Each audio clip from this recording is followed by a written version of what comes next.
First of all, I'd like to thank Skip, Stanford Medical School and the Wende Museum for inviting me to give this lecture as part of the Art Across Boundaries series.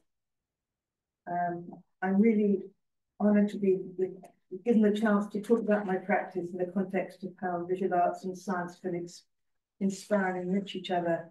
And it's only sometimes when you get to write a lecture that you actually start to think about what it really is that you do. And so it's always a really helpful thing. And thank you all for coming.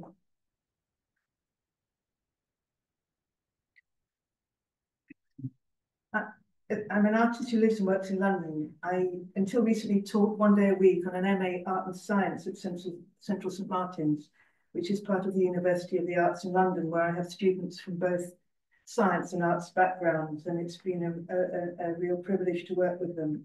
The rest of the week I spend as a studio artist. I've been part of the art and science movement in London since the early 1990s. I love the phrase art across borders, across boundaries, as I've never acknowledged any boundaries in my work, although obviously there will be some that I don't recognise. But I also recognise that historically there is a big divide between the arts and sciences in Western academic traditions, which I think needs looking at. I've never been convinced by the separation in secondary education of the arts and sciences, which is often amplified through university education and beyond. I went down the arts route at school thinking that science was too difficult or simply boring, which I now regret wholeheartedly. I was wrong. What a loss not to understand what the world is made of, how the body works, or what the scale of the universe is. Whilst I celebrate the need and importance for specialists in different fields in order to progress their disciplines, it seems to me best to assume that neither the arts or the sciences have all the answers in themselves. Boundaries mean limitations or restrictions, and that seems to me the opposite of true inquiry and investigation. We seem to be in a political time when those with power are weaponizing boundaries. In the UK, we've done ourselves a huge piece of self-harm by leaving the Economic Union, which was about breaking down boundaries, literally, culturally, and economically. Brexit has led to nothing positive for any of us in the UK. It is increasingly difficult, this is another point of view, for UK artists of all disciplines to take their work across boundaries now into the EU because of all the paperwork. You here are experiencing rapid political upheaval in the USA, where boundaries seem to be central to bewildering new policies. So it feels very timely and lucky to me in these uncertain political times to be invited to speak to you about art across boundaries. It seems to matter more than ever.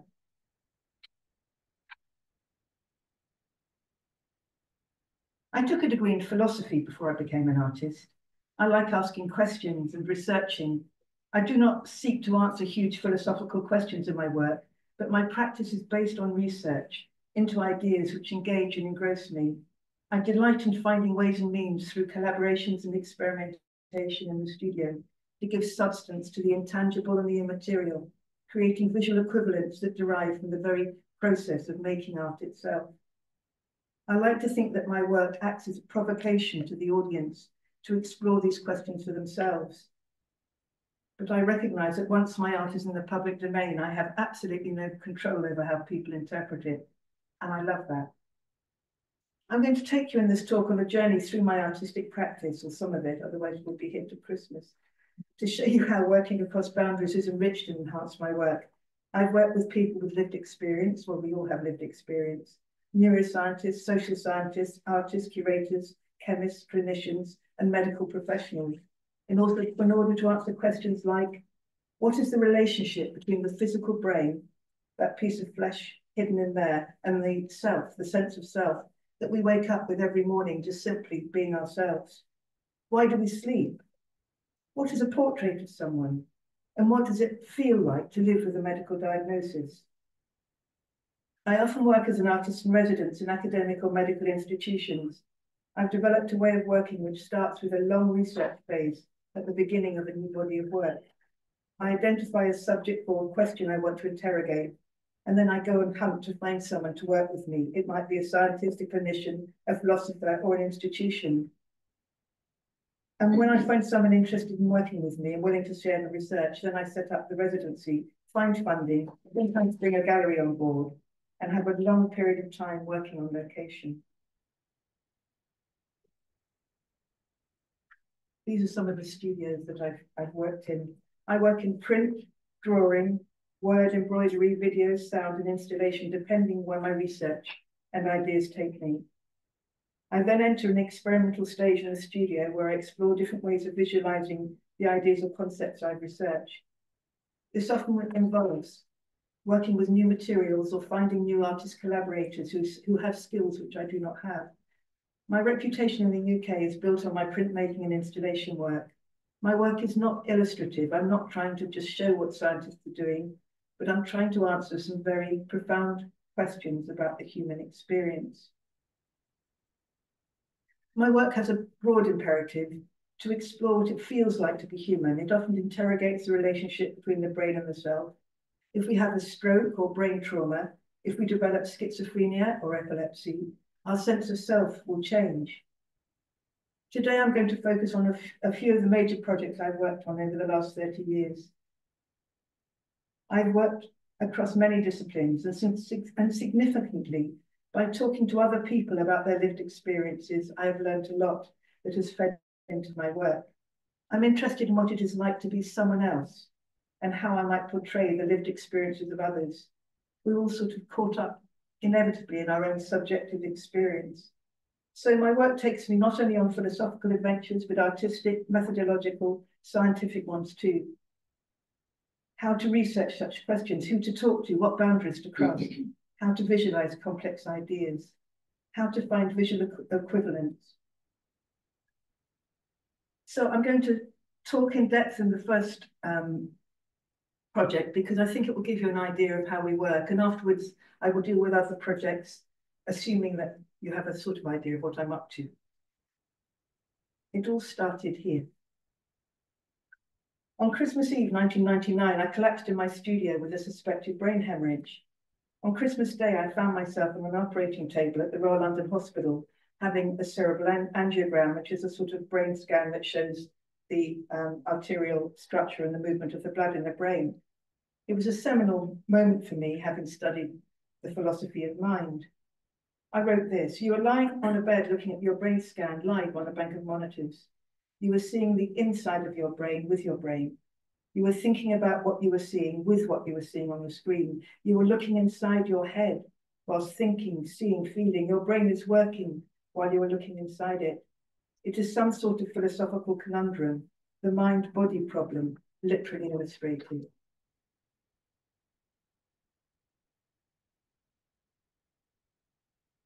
The brain scan showed that there was nothing wrong with my brain or nothing they could see. I became obsessed with the experience and what I'd seen. I contacted the consultant neuroradiologist who had done my brain scan, and he gave me permission to work and draw alongside him at the hospital. I drew at the hospital every year for every Tuesday for 2 years.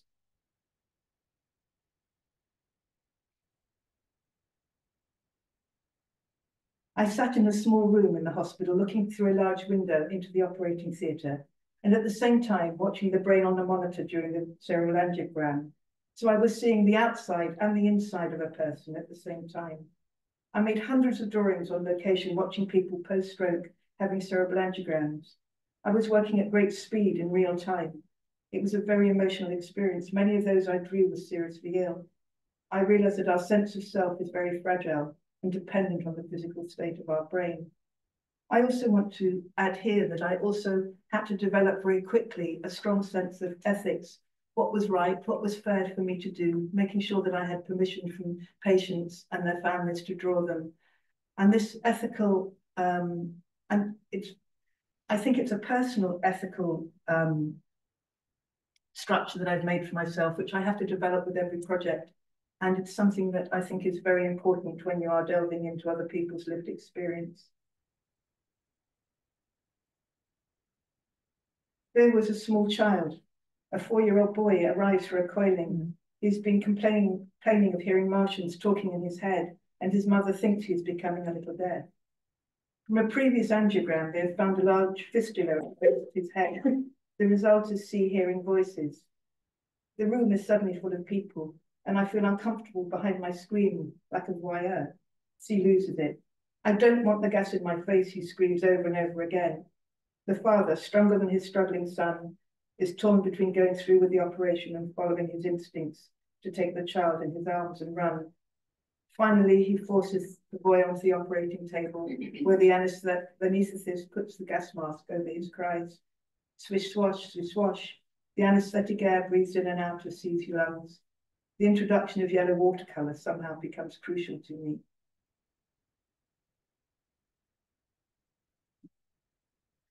At the same time, while I was drawing, colour suddenly became very important to me. I was working very fast, so I needed a shorthand to remember the soul, the personhood of the person on the operating table. And these began to be the series of location drawings that I did. And for some artists, drawing on location would be the end of the process, and that would be great. But for me, it wasn't. The location drawings were research, and I wanted to take them forward into some other medium. At the same time, I was appointed research fellow at in print at the London Metropolitan University. And I was lucky that both the university and the hospital were on the same road. This gave me access to both the equipment and to expertise. And my lifelong etching partner, you can see him in many of these pictures, and there's him putting me in a plastic bag. It's great for me, some would say. He's a master etcher. He was from the famous Kelper Studios in London. And we had a great, we were very sympathetic to each other and understood each other's work. And for my location drawings, I explained to Nigel that I wanted to use white line rather than black line, and etching is often a black line medium. So working in white line was quite radical. And for me, the white line would suggest X-ray scans, a brain at work, things going on under the surface. And all the white line is in etching is that the white paper is showing back through, but it's sort of shone in a way that became very important to my work. Nigel helped me develop this technique, and also I played with getting chemical marks on the plate, which I'll show you in a bit. And I wanted the works to look like they had just emerged, that they were transitory, that they were a moment in someone's life. So I had hundreds, I still have hundreds and hundreds of these drawings. And so that sort of gives you the idea of what they were like. This is the first etching we made into response to the drawings. And we wanted to see if we could get something that looked a bit like a hemorrhage on a plate. And also I was interested in showing inside and outside. So there's a vaguely sort of skull-like shape there, and the rest of the world is scribbled on in the background. At the same time, I was reading a book called Into the Silent Land, which I recommend hugely, about consciousness, written by a neuropsychologist, Paul Brox. And this was something, and he wrote for me in one of the catalogues to my exhibitions. I think he writes beautifully. The harder one stares into the machinery of the brain, the starker the realization that there is no one in there. There is no inner sanctum of the self. Neural networks have a life and a logic of their own. There is no one running the show. The self is a shadow puppet fired by the firings of 100 billion brain cells. These are conceptual conundrums, intractable to current science. They call for an artistic response. And consciousness has intrigued and still does intrigue many philosophers, many scientists, many artists, all of us, I think. So I thought it'd be interesting for you to have a quick look at the drawing and how I translated it into the etching. And you can see there the chemical marks that I'd thrown into a powdered aquatint on the plate, which gave me the possibility of showing the chemistry of the brain alongside a sense of a possible hemorrhage. And the white that you see is my sort of trademark as an etcher, and it is simply a resist so that the white paper shows in from the underneath.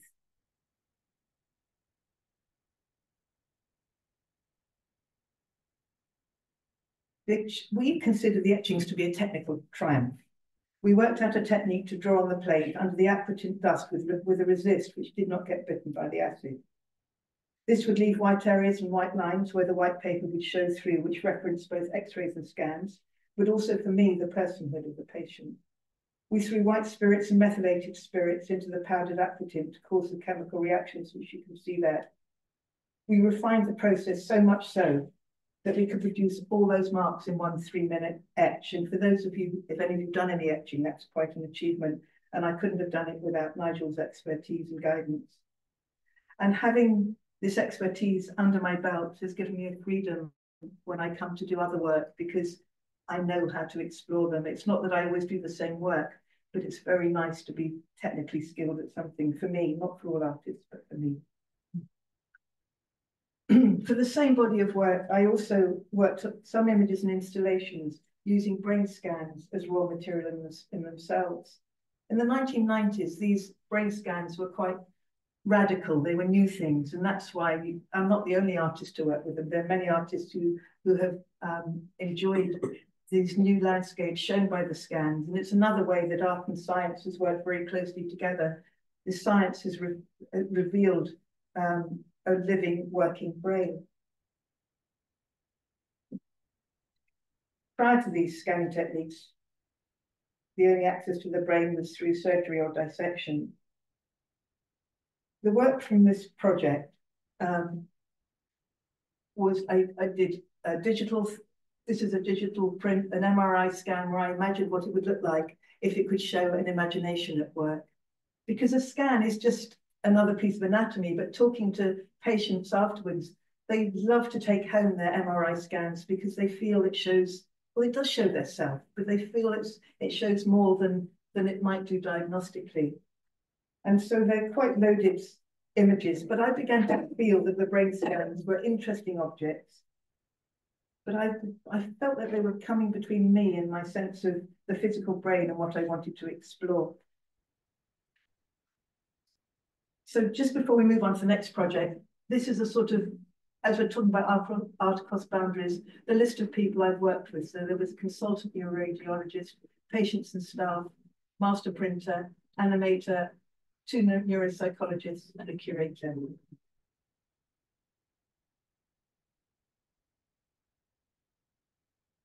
Just as I was beginning to feel that the brain scan was mediating between me and the physical brain, I was invited to attend a brain dissection with a number of other artists at the Brain Bank at Hammersmith Hospital. The art and science movement was beginning to sort of really grow in London in the early 20s. A chance to encounter the brain as flesh. I wrote this: holding the brain was a moment of total connection with the brain as object. The cold, round, intestine-feeling outer edge of the brain feels etched in the memory of my hands this morning. It was colder and heavier than I'd expected, but it was not just object. I cradled it like a baby, protective, respectful of holding someone very vulnerable in this disembodied state. The object momentarily became the person in my hands. I wanted to hold the brain. There's a wonderful British artist called Helen Chadwick, who sadly died too young. And this is her self-portrait, which of course is impossible, but it says a lot about the relationship between the brain and the self. The brain is dissected in a very precise way. The sections are formally laid out on a marble block. During the session, I just casually thought about how the physical brain contains our personality, all we are. And I wondered if I could ask if it would be technically possible to make an etching directly from a human brain slice. Would it be described as a portrait, an image unmediated, made from the authentic marks of the physical brain itself? I approached, not expecting the answer to be yes, the director of the Brain Bank, who's secured formal ethical permission from the hospital for me to do so. There were lots of restrictions on what I could do, quite rightly too. I wasn't allowed to have the brain slices on my own. I had to have the professor with me at all times. And I had said that I didn't want to sell the work on the open market because I thought it was very special.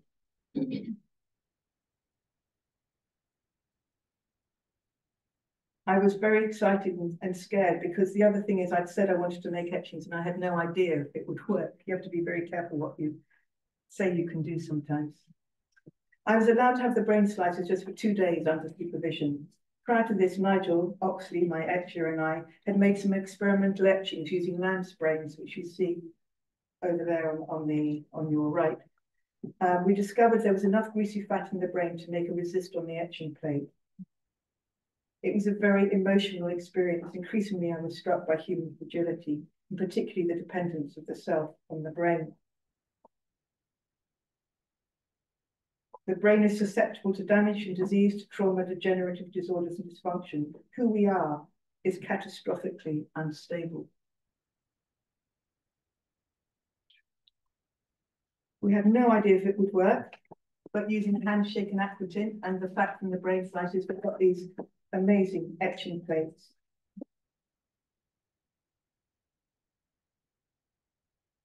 And these are two of the first etchings that we printed out. Here the brain is both object and subject. The prints of two portraits of two anonymous donors, generous individuals who donated their brains to research for the good of future society. We were very excited. We'd captured the authentic marks of the brain on an etching plate. It might be a world first, not that that really mattered. Working with the brain was a very emotional experience. The images revealed themselves gradually through this very ancient process of etching. We made 5 etchings plates on the first day. On the second day, it was very sunny and we had a happy accident.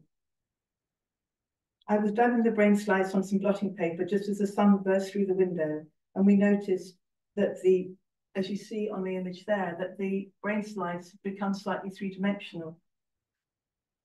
And then suddenly, as the paper dried, the image disappeared. So we quickly photographed it and kept experimenting with this, and ended up with 15 digital photographic prints from the blotting process, which we called passing thoughts. The prints captured a moment. The images themselves revealed and disappeared in seconds as the paper dried out. They seemed like the visual equivalents of thinking. So this body of work was shown as realization at the Wende Museum in 2015. And again, a list of all the people I've collaborated with and worked with.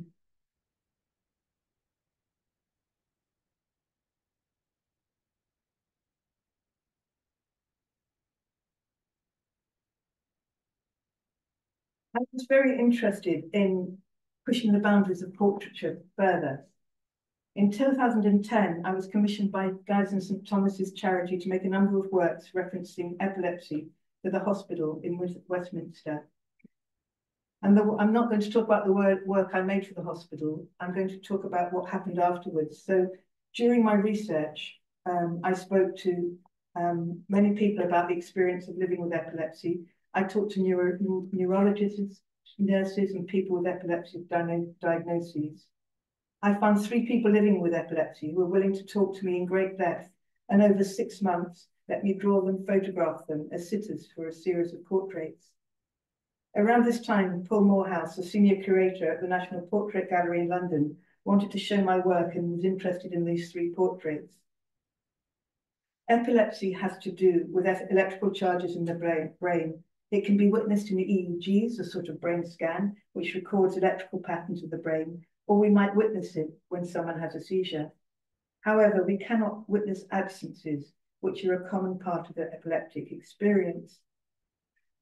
The reason I wanted to work on the project about showing these portraits in public, and again, I had to talk to my sitters very much about the ethical efficacy of doing so, was that epilepsy is a very secret thing. 1 in 100 people suffer from it, and yet very few of us could name people in the public life who would admit to it.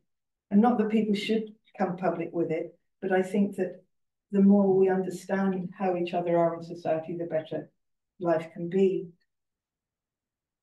So in these portraits, I put together the narratives told me by Elizabeth, Max and Fiona, my 3 sitters, and made 3 very large multi-images in collaboration with them, which showed different narratives of them, which I wanted to put into the portrait. And that's right.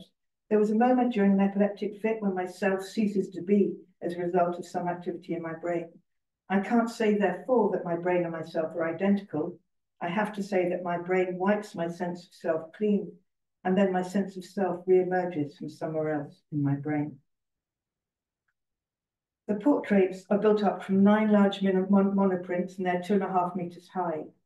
The multiple images combine monoprint with digital sheen collé, which is a way of embedding photographic images in an etching or a digital print.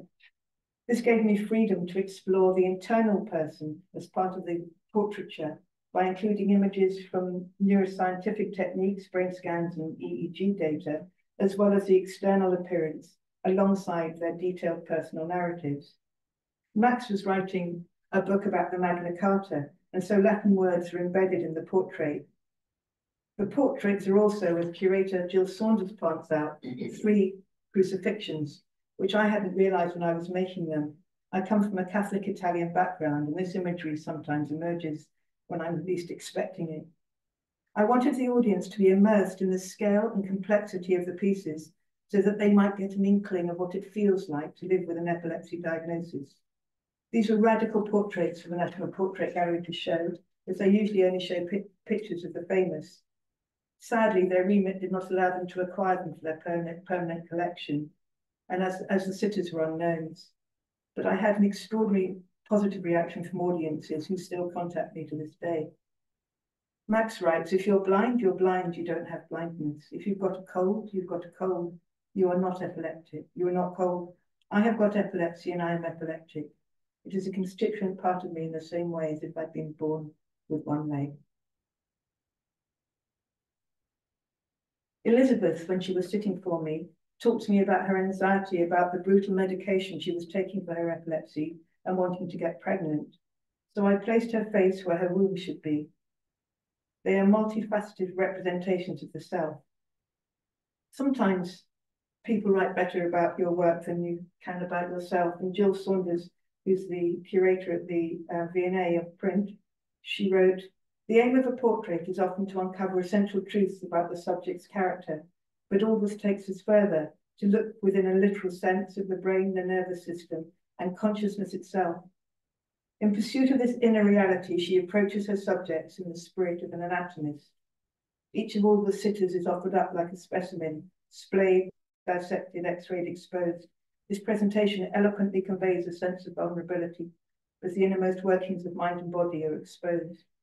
Just as the epileptic is exposed and vulnerable in the throes of a seizure, when the mind abdicates and the body is at the mercy of the uncontrolled muscular spasm. And again, in the investigation of doctors, and finally, under the probing gaze of the artist, and now an audience. Again, I needed a lot of ethical permissions, and I gave all 3 sitters the permission to pull the portraits if they didn't want me to show them, and I still show them, and I still always ask them beforehand, and I think that's their right. Fiona's story was that she had never told any of her partners or any of her friends that she was epileptic. She wanted to hide that from the world, so I have her peeping out from behind her heart.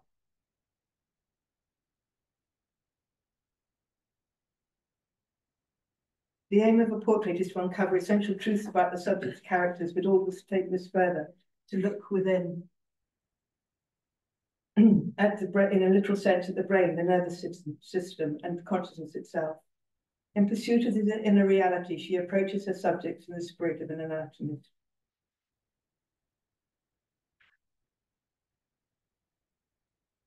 Anyway, I think we should rule that one out.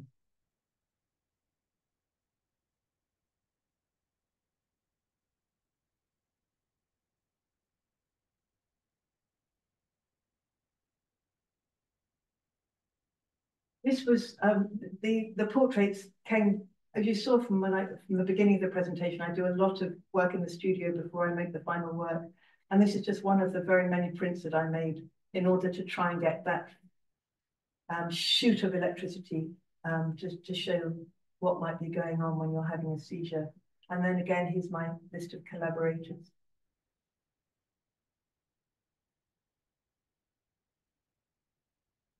A few years later, in 2018, I was commissioned again to do some work about epilepsy. I was commissioned by the Institute of Neuroscience at Newcastle University, which was funded by the Wellcome Trust.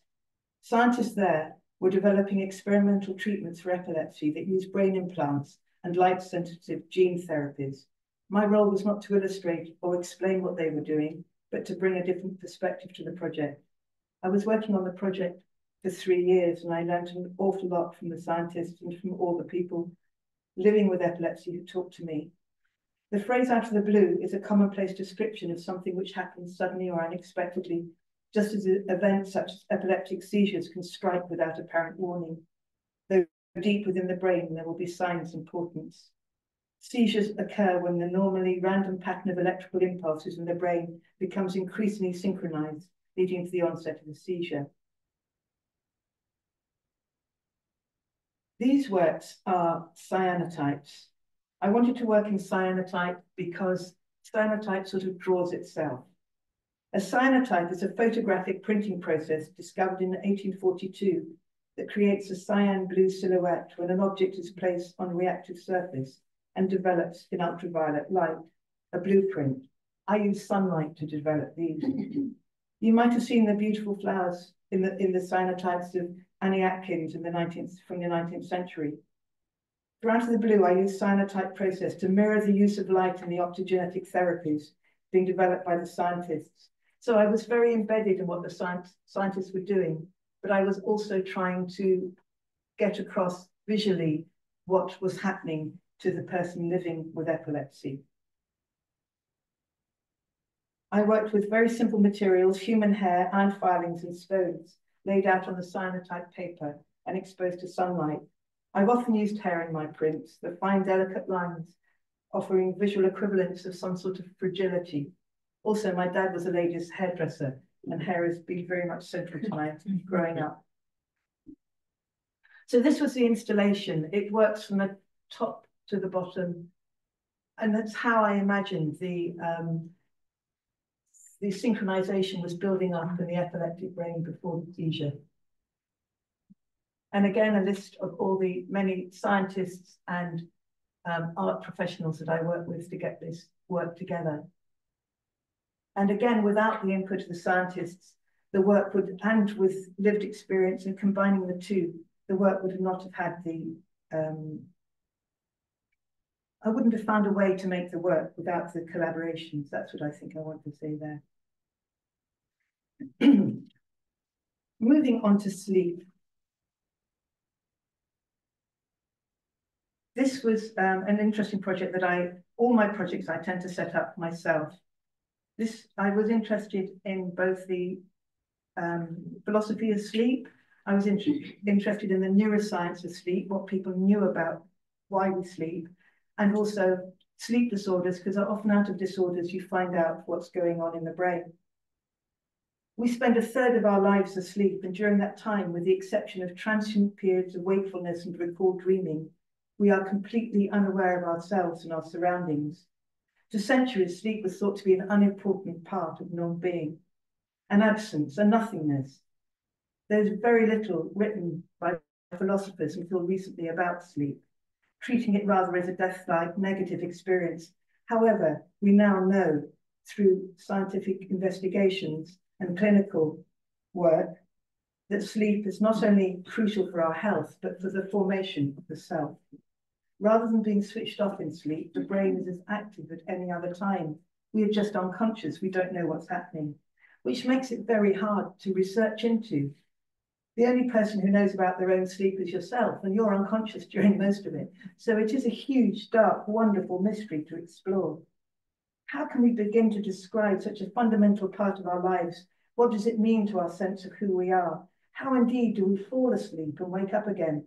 We cannot will ourselves to sleep. Those of us who have insomnia will understand that. We have to fall into sleep. This work, The Dark Self, is a meditation on such questions. Being artist in residence at both the Sleep Disorder Centre and the University of York gave me access to patients, neuroscientists, clinicians, scans, a wide variety of narratives to research. I discovered through talking to scientists that deep sleep is not an experience of nothingness, but one full of a huge amount of hidden brain activity. What is this transition from consciousness to unconsciousness? What can we know about it?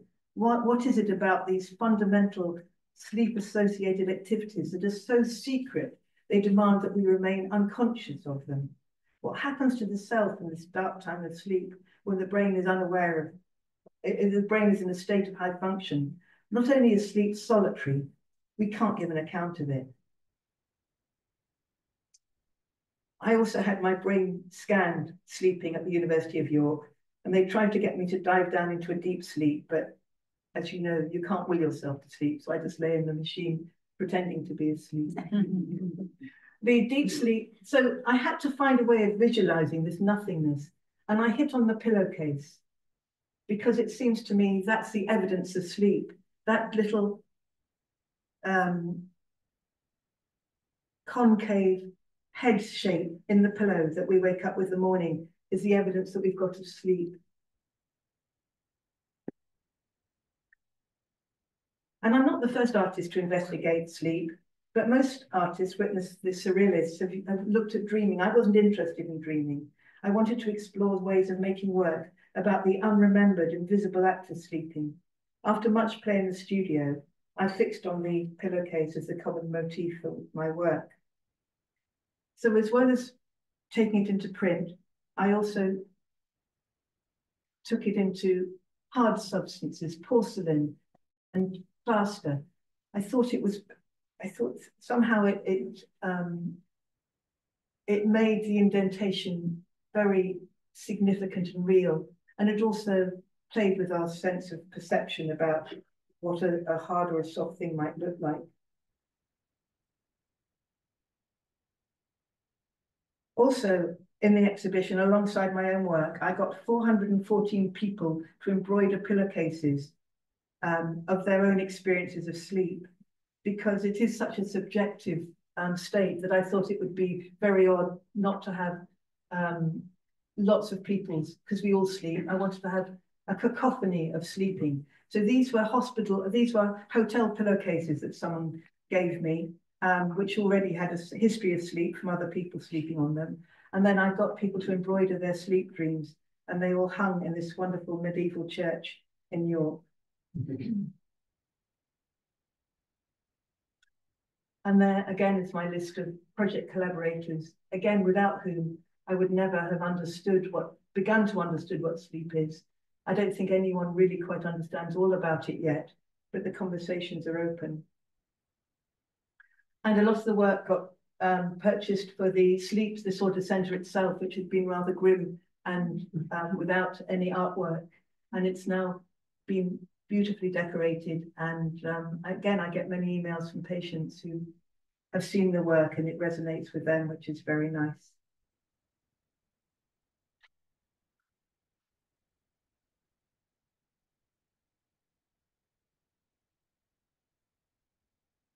This project seems a bit sideways, migration, but I think migration is a huge part of human history, and I think it is very much to do with the self as well.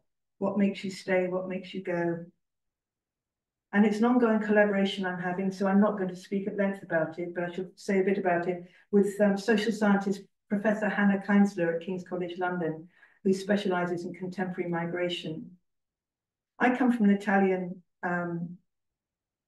background, and it's exactly 100 years, well, it's 101 years now. It was 100 years when I made the work, since my grandmother migrated from Italy to the UK. Migration has become a big global issue, and I wanted to make an exhibition that probed questions. I don't have answers, but I wanted to probe the questions. So the exhibition is called Belongings. Belongings has two meanings. Belonging is the feeling of belonging, which we all know how it's important to our sense of sanity and self, and also belongings. The exhibition was the imagined contents of my grandmother's suitcase that she brought with her when she came to the UK. So in Belongings, I take you on an immersive journey through the imagined contents of my grandmother's suitcase. 35 items of antique clothes are hand embroidered with family photographs suspended in the air. Today, global migration and forced displacement are at a record high. In the UK, despite a rich history of positive migration impacts, Hostile policies and increasing experiences of racism and discrimination have made it difficult for many people who migrate or seek sanctuary to feel they belong. Despite these challenges, migrants and sanctuary seekers contribute to and are immensely enriching to our communities, culturally, educationally, economically, and through their work experiences and skills. My question was, what might my grandmother's story a century ago have in common with those newly arrived today? How does it feel to leave your home forever in 2024? What does it mean to belong in the current moment for people seeking sanctuary in the UK and beyond? So there's the installation. It's an immersive installation which people can walk through. It had a big impact at King's, where there are many international students, and many students, members of the Anglo-Italian community and the public visited the installation. Just having one singular story resonated with many, and there were many tears and emotional reactions to the installation. And migration, I believe, is the story of us all. I've developed a very strong working relationship with social scientist Professor Hannah Kinsler, and we are going to continue working together on a new project, which is very exciting. The next project I'm to talk to you about is one, again, it's still in process. It's called Modern Alchemy. This is slightly at a tangent from my work on human condition, but it is about climate change and trying to make a better world. In 2023, I was awarded a commission to collaborate with chemist Dr. Amanda Jarvis at Edinburgh University to make a series of experimental works in response to her research. She's trying to develop a way of breaking the bonds of lower level metals so that we don't have to mine for lithium and other high and expensive metals which ruin the environment. And so she invited me into her laboratory. She explained her science to me, and I have to admit I don't understand all of it, but I understood enough to get some work done. And then she did a really wonderful thing in the laboratory. She said to me, "Why don't we etch the plates in the laboratory?" And I went, "Whoa, I've never done that before." And so she mixed up something called aqua, which is the mixture that alchemists in the medieval days used to use to dissolve gold. So there's me learning to pipette there, and there's me pipetting in my own studio. The research reminded me of alchemy, medieval alchemy, and it was very, very exciting. The way of etching the plates in this aqua was like nothing I'd done before. The marks I got on the plate often bore no relationship to the prints that I made from them. So they were slightly magical objects in their own right, which I found and still find terribly exciting. And finally, I started to make some prints. I started to put gold leaf on them to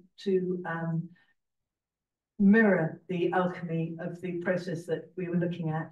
And we're at a stage now looking for funding to take it onto another level, because we feel that we've started it off and there's something very exciting going on. And finally, before I stop, I want to just talk you through a project that I'm deeply embedded in my studio at the moment about grief. There are no partnerships involved yet, which is rare for me, but the work was prompted by the death of my mother early in the COVID pandemic. At the moment, I'm making drawings and prints as representations of that transitional liminal moment between life and death. So these started off these drawings of things slipping away, things changing. And then I decided to explore taking them into print. As I was saying before, I'm quite a technical printmaker. So I knew that I could make these prints. And again, I wanted them to look like they were in a process of moving, that something was moving through my mind. I rolled black ink onto aqua-tinted zinc plates and then worked back in it to create white texture and marks with white spirit, powder resists, human hair and thread. I'm trying to capture the end of the embodied relationship between the deceased and those who grieve for them.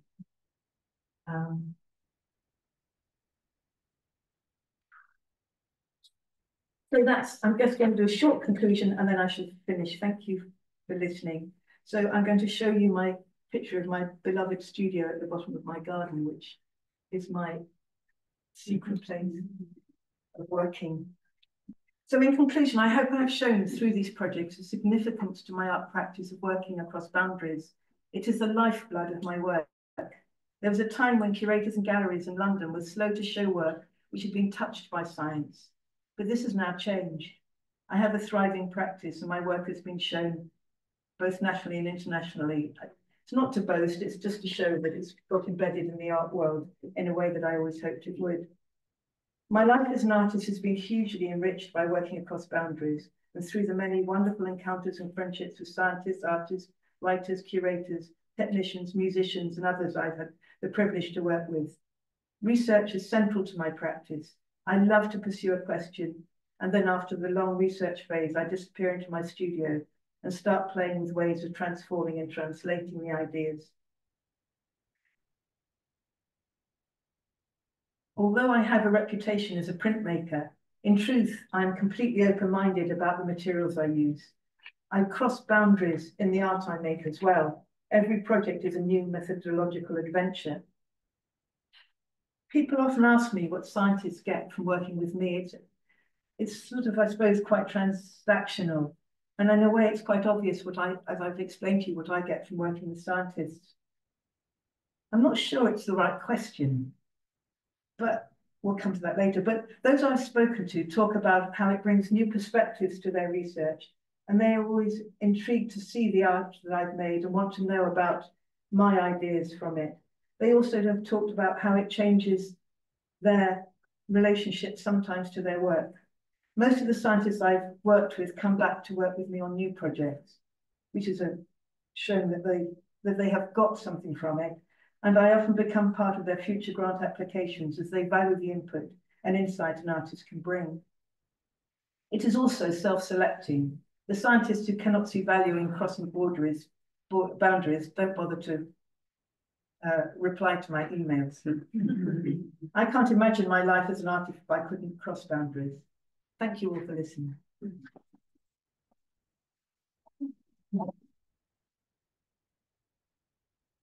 And Skip. So first, a statement, then a question. Okay. So thank you, Susan, for coming quite a long distance, for Lauren and John and me, who really helped organize all this. Thank you. You know, so the statement is, when we first started trying this, the thinking was not much more than it'd be kind of cool. And this idea of crossing boundaries was in and of itself just an intellectually interesting experience. But at least my takeaway, and as other people become engaged in it, it has presented itself here as a really wonderful opportunity. And I think that the question will be about collaboration in a minute. But I think going from something that was just cool in and of itself to being very purposeful, we are in the middle of a community here at Stanford that certainly has every academic, scientific area. You mentioned there isn't a person in this room who I know that won't connect in some way, whether it's climate, whether it's science, mental health, sleep, all of the disciplines and all of the different questions that you're fundamentally looking at, and really using amazingly creative materials and working with scientists to show something new. So what I think this program is becoming, which you so well articulate, is that I think we collectively would love to try to find some specific way for a new collaboration. We don't have to go half a mile to find psychiatrists, neurobiologists, bioengineers, lithographers, painters, computer scientists. So I think an ambition needs there are people here. I think Johnny will sort of lead this effort of trying to provide further introductions, further opportunities. And it would be really cool to have you return, and there will be some project that sort of got started here. And I think trying to catalyze those opportunities is something that I think we as a cohort and as a group and a community, I think would find very, very rewarding. The question really that I have is how you think about collaborations. Do they come at one time? Do you add people? Has this process, have you refined your thinking about the way you collaborate with people? And if there's anybody that you're looking to collaborate, and give us an ask and we'll try to find somebody to connect you with. Thank you. Thank you, Skip. Collaborations, it's a bit of a clumsy word, collaboration, in a way, because it is about sharing ideas, and as much is done over a bottle of wine and a plate of salad as it is over being in the lab. And I wish I should have brought and played you some of the conversations that I recorded between me and some of the scientists. And it's just firing ideas at each other. When we were looking at sleep, for one instance, we suddenly thought, you know, are the brain waves going on in sleep, do they bear any relationship to the waves in the sea? And so we began to sort of look these things out, and we found more and more the more we looked into the natural world, the more we connected, we found things. So the adventures are huge. So the collaborations, I think I might prefer to call them adventures, because they are, and they end up with very profound, respectful friendships. And as I say, I've worked with some scientists more than once, 2 or 3 times, because I'm always, you know, they're usually investigating something I'm fascinated by. And so I think it's, you know, I feel extraordinarily lucky that doors have opened for me, and I've managed to, you know, I don't have to kick them open. I just sort of knock on the door and they open. It's fantastic. I'm not the only artist doing this. I mean, I know that there's others. And I'm so glad that scientists, and it used to be at the beginning, everyone thought it was a one-way process, but I know it isn't. And in terms of things I'm wanting to work on, I mean, both the modern alchemy and the grief as subject, I mean, grief particularly at the moment is something that I feel I've approached it in a different way, but I'm really intrigued by what's going on in the brain. Do animals have grief? Well, I think they think elephants do. And do we all grieve in the same way? You know, there's so many narratives there that I've just scratched the surface of. So that's one thing I'm very intrigued about. We also have people joining us online, and there was a question that came through, which was, how do you see aesthetics, design, considerations, how it interacts with your articulation of these experiences? It's a really good question. I care a lot about what my work looks like and the aesthetics of it. It's not something I focused on in this. So there's, you know, for every piece of work that I show, there's probably 3 times as many in the bin that I don't think are working for some reason or another, and they don't look right to me. And there's a huge moment of excitement when I find the route into what I want to do. I mean, the most obvious one on this was finding the pillowcase as the symbol of sleep, because I felt I was just dealing with just blackness. And in fact, I was going to make all the work simply black, and that would have been very, very interesting too. But so the aesthetic, the design, all of that is what I do in the studio, and that's the stuff that I just expect myself to do. It's what I've, you know, what I've always done. It's not the only way to make art, but it's the way I make art. So I do really care about what it looks like, and the color of it, the feel of it, the materiality of it. Thank you for the question. You seem to say at the end of your presentation, when you were talking about the question of what you get from the artist or from the lab person and what the scientist gets from you, that wasn't really the right question. So what do you think the right question is? I knew someone was going to ask that, and I don't know what the right question is yet. but I don't think it's necessarily transactional. That's what I think. That's the right question. Is I don't think you have to look at it as transactional. I think it is just natural curiosity and inquiry and a respect for other, just because someone's doing something else very well doesn't mean that there aren't connections. So I think the question is, I don't think it's transactional. That's not the question, that's the answer. I have a very non-global, really specific question. Excellent. But your work is stunning. It's visually exquisite.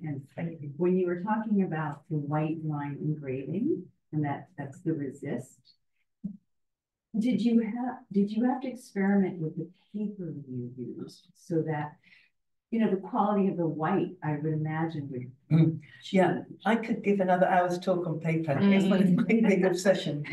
For instance, the cyanotypes were done on a 28-gram Tosawashi paper, which is a Japanese paper that sort of floats in the air. But each paper for cyanotype, for instance, you get a different blue, as well as the texture that comes from. So there were, again, about 100 experiments on different papers. With the etching, again, the paper is really important. I now work nearly always on a 300-gram Velenache, which is a French paper, and it has the right tone of white to work with the blues that I'm working with. But also, I'm very keen on the inks I work with, and I work with a Charbonnel, which is a French etching ink. I nearly collapsed. I did collapse with a suspected brain hemorrhage. I shouldn't work with oil-based materials because they're very toxic. I do because that's my history as an artist, and I can't find anything else that looks like them, but more fool me. So any young printmakers, please work with non-toxic materials. I'm just old and can't change my ways. Hi. Can I ask a follow-up question? Yeah. You mentioned in the alchemy section that what you get from the plates is always a surprise. On those particular prints, because etching with aqua regia, this hydrochloric nitrate combination, didn't etch the actual etching plates as normal. I normally work with nitric acid. Again, don't do that if you're young.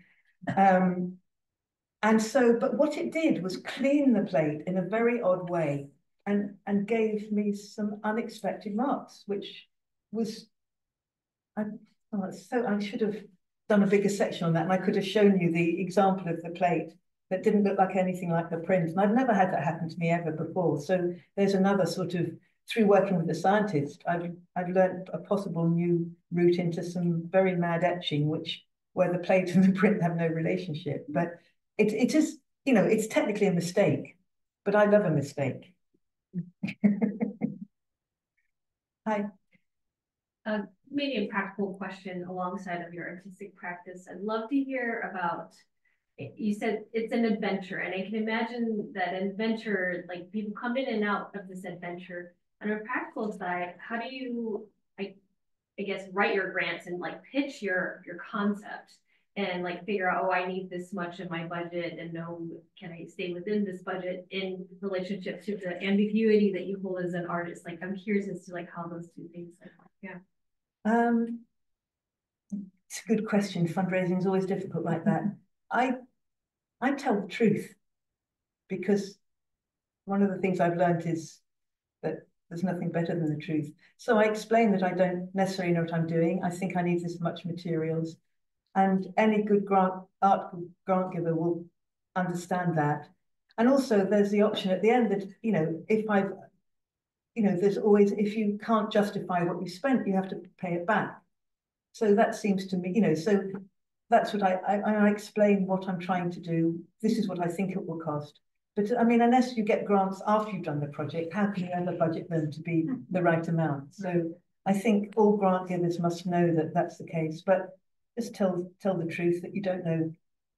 I can give them examples of when I've been successful in the past. And it gets easier as you get to be an older artist, because you have more work behind you that they can believe that you're going to do what you're going to do.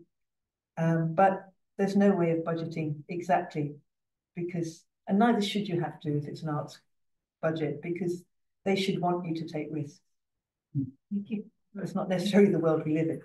Great. Yeah.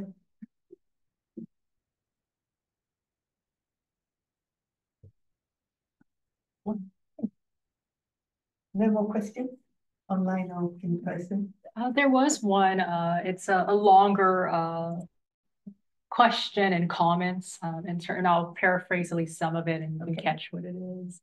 They were mentioning how they were subject in a sleep research study too, and so it was really fascinating to hear your comments about it and on consciousness, and the imagery in the 3D was something extremely interesting. They also, we found, could carefully interact with some subjects on this idea of the edge of consciousness, and determining what they saw as images were very different from what the instruments might suggest. And then they recommended that you may also be interested in near-death experiences. Any thoughts or works that you thought about in terms of that? No, I did some work. It's a failed project. I did some work on near-death experiences when I was commissioned to do a project on different ways of dying, which involved also going into a dissection room in a medical school. And I actually reached the limit of what I actually withdrew from the project because it just overwhelmed me. But near-death experiences I did research into, and they're absolutely fascinating. And there's so much continuity in the experience that it is very interesting. I agree. Yeah. Yeah.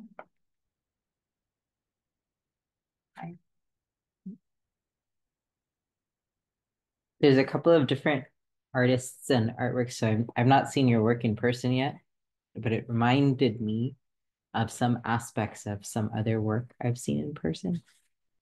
One was a piece by the artist Lynette Walworth, where she projects images of coral reefs from the ceiling, and the audience passes around a glass bowl, and your goal is to catch the image in your hands. Fantastic. With this sense of this is a precious organism.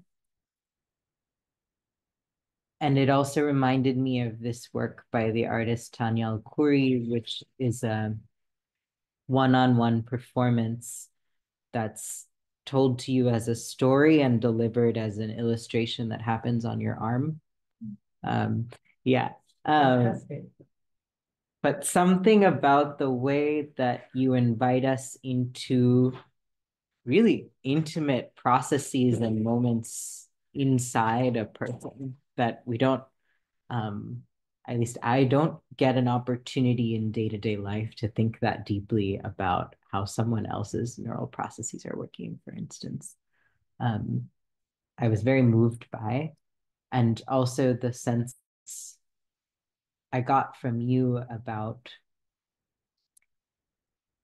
the process of holding someone's brain or a piece of a brain over time, and the fragility that it has.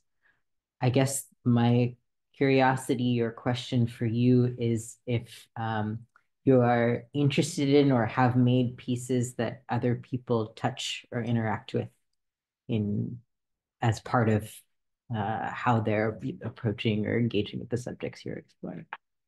It's a really interesting point, and it relates to the migration work I did, because that's the first time that I've let people walk through artwork, touch it, handle it, and without that interaction, the installation had no soul.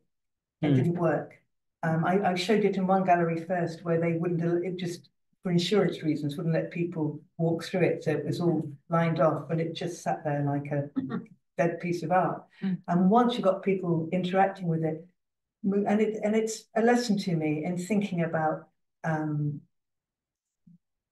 how the audience is with art, what your responsibility is to an audience.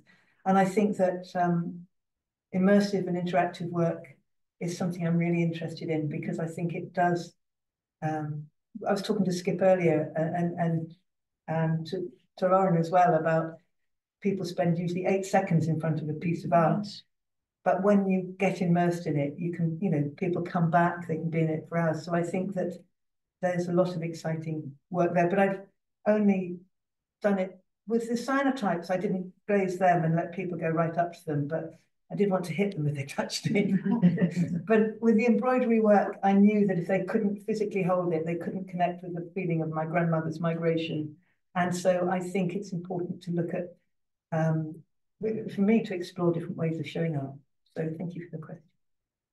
Hi. You said that you're very curious about grief and how you're processing grief. Share a little bit about what that means for you. What are you curious about? I was curious about what I felt when this time with my mother dying, I've experienced grief many more times in my life than that. But I think it was partly I got so involved with it, well, partly because it was obviously because it's my mum, but also because I was sat in COVID in a world of my own in the studio, very disembodied from everyone else in a way. I mean, did my walks and did the rest of it. And it just was a moment when I could sit and feel and try and approach the work differently, which was not to do the research first, but just to dive into the emotional state that I was in. And it was very, very, it helped the grief. So in that sense, it was very therapeutic. But it also was very exciting to find form to an emotional state a deep emotional state I was going through. And that's why I'm on the edge of wanting to take that a lot further. And I think I'd quite like to take it on a huge scale, because I think that could be really immersive.